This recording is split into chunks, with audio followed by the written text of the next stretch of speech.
Bonjour à toutes et à tous, je suis très content de vous retrouver pour ce nouvel épisode. On va voir le syndrome coronarien et particulièrement la physiopathologie.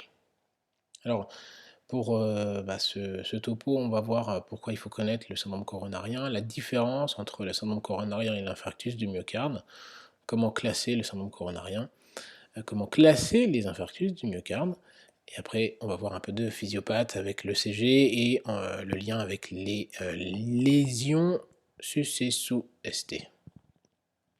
Pourquoi c'est important? Eh bien en Europe, il y a 3 pour 1000 habitants par an qui sont touchés. C'est la deuxième cause de mortalité et c'est 100 000 SCA par an en France en tout cas, qui ne cessent d'augmenter. Ça représente quand même entre 10 et 20 des douleurs thoraciques suivant les urgences. Je ne vous fais pas l'affront sur le plan anatomique de vous situer le cœur. Le cœur, c'est donc cette pompe qui va se contracter, c'est ce qu'on appelle la systole, et se gorger de sang, c'est ce qu'on appelle la diastole, de l'oreillette gauche vers le ventricule gauche, qui est très musclé, très épaissi, va se contracter en systole, donc pour éjecter le sang vers l'aorte, dans les différentes artères, pour vasculariser et oxygéner les organes. Et on va voir par la suite, bien sûr, que le cœur, il se vascularise durant la diastole. Alors le syndrome coronarien aigu, qu'est-ce que c'est? C'est bien un ensemble de symptômes, puisqu'on parle de syndrome, qui concerne une atteinte ischémique, donc hypoxie cellulaire, c'est donc un manque d'oxygène. De quoi? Eh bien du myocarde, c'est-à-dire des cellules du muscle cardiaque. Il existe plusieurs causes et des classifications, une particulièrement qui s'attarde sur les modifications de l'électrocardiogramme, une partie particulière de cet électrocardiogramme, ce qu'on appelle le segment ST, et on va voir que syndrome coronarien ne rime pas nécessairement avec infarctus. Je vous ai parlé de ce segment ST, donc quand on fait un enregistrement électrique du cœur, un électrocardiogramme, on va analyser une partie particulière, ce segment ST, qui fait la liaison entre le QRS, donc c'est cette partie-là, le ST et l'onde T, et c'est cette partie qu'on va analyser. On va essayer de voir les modifications qui expliquent la classification, même s'il n'y a pas que cette lésion qui peut signer précocement l'atteinte ischémique du cœur. Sachant qu'il y a 30% des ECG initiaux normaux parmi les patients qui font un NSTEMI. On va voir ce qu'est le NSTEMI. Alors le syndrome coronarien, on le divise en 2 réflexions, hein. C'est soit un sus-décalage persistant du segment ST, vous voyez sur l'image, ici de droite, avec ce segment PR, avec, donc il n'y a pas l'onde Q, hein, mais cette onde R qui est moins ample qu'habituellement, et ce segment-là qui est ST, qui est sus-décalé par rapport à la ligne isoélectrique. Et donc la jonction entre l'onde R et l'onde et le segment ST, ici c'est ce qu'on appelle le point J qui est donc ascensionné, et ce qu'on appelle effectivement un sus-décalage du segment ST. Et donc le syndrome coronarien en 2 parties, je vous l'ai dit, avec sus-décalage. Et donc là on parlera directement d'infarctus du myocarde avec sus-décalage du segment ST. Alors que de l'autre côté, on retrouve tout ce qui n'est pas persistant du segment ST, donc pas de persistance du sus-décalage du segment ST. Il peut y avoir par contre des équivalents ST+, on en reparlera dans un autre topo. Et eh bien, en cas de sus-décalage transitoire ou de sous-décalage ou d'anomalies isolées du ST ou de CG normal, il faudra faire la troponine. Troponine qui n'est modifiée et augmentée qu'à partir de 1 g de nécrose. Donc on peut faire un tout petit peu de nécrose. On ne verra pas forcément à la troponine, en tout cas initiale, peut-être par la suite, mais il y a un seuil qu'il faut avoir en tête. Et la troponine peut être augmentée ou pas. En cas d'élévation, on parlera d'infarctus du myocarde sans sus-décalage du segment ST. Et si c'est normal, s'il n'y a pas d'élévation, on parlera d'angor instable. Et vous comprendrez donc qu'il y a cette notion d'infarctus du myocarde, que ce soit avec ou sans sus-décalage du segment ST, mais c'est un infarctus quand même. Et donc c'est quelque chose de grave, et on va voir ce que c'est l'infarctus du myocarde. Eh bien c'est une preuve d'une nécrose cardiomyocytaire, donc la nécrose du muscle, en cas de clinique compatible. Il faut donc, selon les recommandations ESC 2020, une modification du marqueur biologique, donc qu'on dose, c'est la troponine, qui est surtout ultra sensible, c'est mieux. avec un critère parmi soit des symptômes d'ischémie, une modification de l'ECG, la repolarisation, l'apparition d'une onde Q, la perte de viabilité à l'imagerie, ou un thrombus à l'angiographie ou à l'autopsie. Mais bon, à l'autopsie, c'est pas l'objectif, on va dire. Si on peut agir avant, c'est mieux. Vous comprendrez donc qu'il n'y a pas nécessairement de sus-décalage du segment ST lors d'un infarctus du myocarde. Donc on n'attend pas le sus-décalage du segment ST avant de se lancer dans une coronarographie. Pour les infarctus du myocarde, il y a 5 types. Le premier, c'est athérothrombotique, donc athéro pour l'athérome, et thrombotique parce qu'il va y avoir une thrombose qui va diminuer le calibre. Ça, c'est le plus fréquent. Le deuxième, eh bien, c'est lorsqu'il y a une inadéquation des apports, donc entre ce que demande, entre les besoins du cœur et puis les apports. Le troisième, espérons que ça ne serve pas trop, c'est à l'autopsie. Bon, on va éviter d'agir là-dessus. Et le quatrième et le cinquième, c'est lors de gestes par angioplastie ou lors d'un pontage. Alors on a vu l'infarctus, les deux, et maintenant on va voir juste un petit mot de l'angor instable, un peu la définition. Eh bien, l'angor instable, en fait, c'est une ischémie, mais sans nécrose cardiomyocytaire. Donc il n'y a pas d'élévation biologique, pas d'élévation de la troponine, sinon ce serait un infarctus, sans ce décalage du segment ST. Il y a 4 sous-types. Il y a l'angor spontané, de plus de 20 minutes, qui régresse avec la trinitrine. Il y a l'angor de novo, l'angor d'aggravation récente ou crescendo, et l'angor post-infarctus. On va revenir un petit peu sur le fonctionnement cardiaque. Et donc en fait, je vous l'ai dit, hein, le cœur il pompe en systole, il envoie en systole tout ce sang pour vasculariser l'organisme, pour donner l'oxygène. Et bien le cœur il a ses propres artères pour s'oxygéner, c'est ce qu'on appelle les coronaires. Elles sont là, c'est pour donner l'oxygène aux muscles. Et donc, je vous l'ai dit déjà avant, hein, c'est pendant la diastole. Donc pendant qu'il se gorge, eh bien, il va s'oxygéner aussi. Et vous comprendrez que c'est quand même plus efficient un petit peu par la suite. Donc si on coupe ce bout de steak, on se rend compte qu'il y a une certaine épaisseur, le long de laquelle les coronaires vont cheminer, se diviser, devenir de plus en plus petites, et ça c'est ce qu'on appelle le mur. On va voir un petit peu plus en détail, un peu comme dans Game of Thrones. Alors par rapport à ce mur, eh bien, de l'intérieur vers l'extérieur, on commence par l'endocarde, l'intérieur endocarde, qui est la couche la plus profonde. Et en fait, l'avantage, c'est que cette couche va pouvoir directement ponctionner ses besoins métaboliques avec le sang qui est dans le ventricule, en fait. Alors c'est relativement pratique, on va le voir après, parce que le sous-endocarde, qui est un peu plus loin, ne pourra pas faire cela. Il va devoir attendre que les artères cheminent le long du muscle, de la périphérie, vers l'intérieur, avant d'avoir l'oxygène.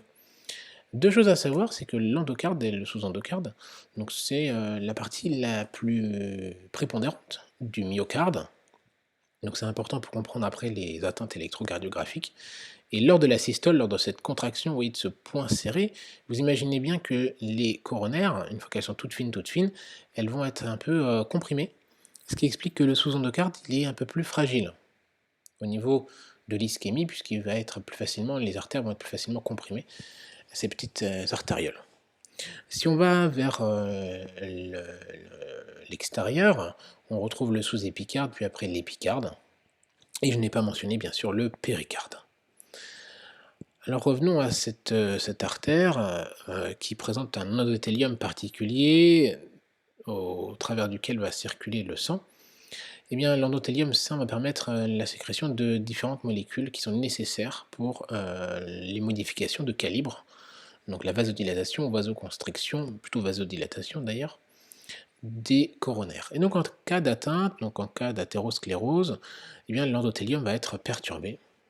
Et vous imaginez cette réduction de calibre qui va pouvoir causer des symptômes, et en cas de rupture de plaque, eh bien, il y aura formation d'un thrombus. Les plaquettes vont venir s'agréger pour colmater cette brèche, et malheureusement, il va y avoir une vasoconstriction paroxystique. Alors que le diamètre est déjà réduit, il devrait peut-être y avoir une solution de secours pour vasodilater.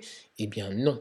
Eh bien non, puisqu'en fait, les molécules présentes vont entraîner une vasoconstriction qui va perpétuer cette réduction de calibre, cette réduction du flux qui va entraîner une ischémie. et donc il y aura une réduction des capacités vasodilatatrices et on obtient une ischémie entre 50 et 70 de réduction du calibre. C'est pour ça on intervient à partir de ce seuil de calibre lors d'une angioplastie. Et donc qui dit ischémie dit douleur, mais douleur pas toujours présente, elle est bien sûr absente chez 20% des coronariens et 40% des diabétiques, donc se méfier, c'est pas parce qu'il n'y a pas de douleur qu'il n'y a pas d'atteinte. Et si persistance de l'ischémie, est bien nécrose, que l'on va pouvoir diagnostiquer et pour l'ischémie et la nécrose grâce à l'électrocardiogramme. Donc si on fait le lien entre tout ça, eh bien, en cas d'occlusion complète de cette autoroute coronarien, on aura une nécrose étendue. Vous imaginez toute cette voie, toute cette coronaire qui est bouchée, eh bien on aura une atteinte sévère, on aura un syndrome coronarien aigu avec un sus-décalage du segment ST. On verra après exactement pourquoi on a cette image à l'électrocardiogramme. Et on peut avoir pas nécessairement quelque chose de complet, juste une nécrose entre guillemets limitée ou une ischémie. Et bien à ce moment-là, on pourra avoir un syndrome coronarien sans sus-décalage du segment ST ou bien quelque chose d'asymptomatique. Et vous comprenez pourquoi, quand il y a des tout petites emboles comme ça qui partent, c'est des petites poussières, entre guillemets, qui font pas grand-chose. Donc les termes exacts de ces lésions, c'est ce qu'on appelle la lésion athérothrombotique, pour l'occlusion complète. Quant aux autres, on parle de réduction de flux en raison de la lésion fibro-athéromateuse. Et on peut parfois tout de même intervenir sans urgence extrême, mais quand même poser un stent lors de ces atteintes. Alors maintenant, on va rentrer vraiment dans la compréhension de la relation entre la lésion, ischémie, et cette corrélation avec l'électrocardiogramme. On va commencer par l'onde T, puisque l'électrocardiogramme se lit de droite à gauche. Donc d'abord l'onde T qui signe l'ischémie. On va commencer par le sous-endocarde. Alors le sous-endocarde, je vous ai dit, c'est cette couche qui est assez fragile, puisqu'elle est complètement serrée lors de la systole. Donc si on pose nos électrodes, vous voyez ici le schéma de la lésion, eh bien le courant de repolarisation en fait va être un petit peu plus rapide au niveau épicardique et va être ralenti au niveau sous-endocardique. Malgré cela, le vecteur final va se diriger vers l'électrode et donc c'est ralenti, mais ça se dirige quand même vers l'électrode. Donc en fait, au lieu d'avoir quelque chose qui va monter, enfin, plutôt rapidement, donc quelque chose d'asymétrique, et d'être positif, normalement on a quelque chose de plus asymétrique comme cela, eh bien on a quelque chose qui est ralenti en fait, et un peu plus ample, ce qu'on appelle l'onde T ample, en cas d'ischémie sous-endocardique. Pour vous en rappeler, il y a le D d'endocardique avec le D minuscule qui pointe vers le haut, et de cette onde T, c'est quelque chose qui est ralenti en raison de l'ischémie sous-endocardique. Maintenant, on va voir, si ce n'est pas le sous-endocarde, le sous-épicarde. Alors pour le sous-épicarde, alors certains disent un peu transmural, bon, je ne suis pas tellement d'accord avec cette notion de transmural, mais bon, gardez-le en tête tout de même. L'atteinte donc sous-épicardique, si on le dessine avec notre myocarde, eh bien qu'est-ce que ça va donner? Donc encore une fois, cette repolarisation qui arrive, qui est ralentie, mais la résultante finale, en raison de la masse myocardique, et surtout de la masse sous-endocardique, va faire que le vecteur de polarisation se dirigera vers et à l'intérieur en fait, et non pas vers l'électrode. Donc on obtiendra une onde T qui sera négative. Et pour vous en rappeler, le P de épicarde, eh bien la barre elle va vers le bas. Et maintenant on va voir les lésions. Donc là il y a vraiment quelque chose qui est mort, il y a une nécrose cardiomyocytaire. Pareil, on commence par le sous-endocarde. Encore une fois, le schéma de notre mur avec la lésion. Qu'est-ce qui se passe? Eh bien, en fait, le potentiel de repos est modifié. Parce que normalement, le myocarde sain est positif. Et bien là, la cellule qui ne fonctionne plus, donc plus d'oxygène, plus d'ATP. Plus d'ATP, plus de fonctionnement de la pompe NAK-ATPase. Donc, le potassium ne reste plus à l'intérieur, il va à l'extérieur. Le potentiel de repos est modifié. Et donc, le moins va vers le plus. On aura donc un courant de lésion qui sera enregistré par l'électrode. Et je vous ai parlé de quelque chose de positif, on le cherche, mais oui, il est là en fait. Si on trace le trait, il y a bien un sus-décalage dans la première partie, toute cette partie un peu du PR qui est sus-décalée, mais l'enregistrement, la machine va enregistrer quelque chose qui, il n'y a pas de ligne de base en fait. Donc la machine enregistre simplement le début, voilà, qui commence par ici, et en fait on va comprendre pourquoi ce sera négatif, pourquoi il y aura un sous-décalage par la suite, on va le voir. Et encore un petit détail, c'est que l'onde R est moins haute, vous comprendrez, hein, parce qu'il y a moins de potentiel, forcément, il y a cette partie qui est lésée, donc le potentiel est amputé de cette masse myocardique qui souffre. Et donc par la suite, qu'est-ce qui se passe? Et bien en fait, lors de la dépolarisation, bah, ce sera négatif dans le myocarde sain, mais ça n'a pas bougé dans la lésion sous-endocardique. Et donc à ce moment-là, qu'est-ce qui se passe? Et bien c'est vraiment isoélectrique. Donc on enregistre un segment qui est isoélectrique. Donc le segment isoélectrique, en fait, il paraît sous-décalé par rapport à l'enregistrement du repos. Et lors de la repolarisation, vers la fin, on a encore quelque chose de positif, donc le moins vers le plus. On a le vecteur qui se dirige vers l'électrode, on a une polarisation à nouveau, et cet aspect qui au final nous fait croire à quelque chose de sous-décalé. Et c'est au final ce qu'on peut dire un sus-décalage du segment TQ initial. Et enfin, la dernière, c'est la lésion sous-épicardique, transmurale, puisque s'il y a une occlusion des grosses autoroutes, il n'y aura pas les petites artères. Eh bien, cet aspect, comment l'expliquer? Si on fait un peu les comparaisons avec l'atteinte sous-endocardique, le potentiel de repos est modifié par ailleurs. Donc on a toujours quelque chose de négatif, pour le reste c'est positif. Donc le vecteur final, la résultante, c'est plutôt négatif. C'est ce qui est enregistré au niveau du cercle, juste ici. Donc la polarisation au repos présentera un courant de lésion visible sur l'électrocardiogramme, qui semble en tout cas négatif, descendant. Lors de la dépolarisation, la même chose que précédemment, plutôt isoélectrique. Et enfin, lors de la repolarisation, eh bien, à nouveau, c'est du moins vers le plus, et donc on enregistre plutôt une polarisation avec un vecteur qui est plutôt négatif, avec cet aspect un peu de sous-décalage, en fin de compte, du segment TQ initial, même s'il y a plusieurs composantes physiopathologiques un petit peu complexes à saisir, mais au moins vous comprendrez pourquoi on enregistre cet aspect de sus-décalage. Voilà, je vous ai remis le tableau récapitulatif, vous pouvez faire pause si vous voulez, et puis voilà, on est déjà au niveau des points clés, on arrive bientôt à la fin. Donc le SCA, syndrome coronarien, c'est une pathologie qui est fréquente et grave. Syndrome coronarien ne veut pas dire infarctus du myocarde nécessairement. Il y a 3 syndromes coronariens aigus décrits, l'angor instable, le NSTEMI et le STEMI, donc avec sus-décalage ou non. 4 types de lésions, l'ischémie, plutôt visible avec cette onde T, positive quand il y a l'atteinte de l'endocarde, négative avec l'atteinte de l'épicarde, pour vous en rappeler, hein, le D et le P en minuscule.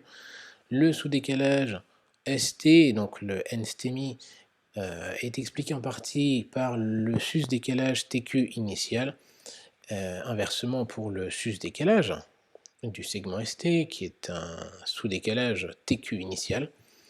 Et enfin, les 5 types d'infarctus du myocarde, pour lesquels on va essayer d'intervenir précocement pour le 1 et pour le 2 en tout cas. Et voilà, on arrive déjà à la fin de la vidéo. J'espère que ça vous a plu, que ça vous a aidé. Si c'était le cas, ne manquez pas de vous abonner en cliquant sur la cloche des notifications, de mettre un pouce bleu pour encourager le travail qui est fait. Quant à moi, il ne me reste plus qu'à vous dire de prendre soin de vous et de vos patients, bien sûr.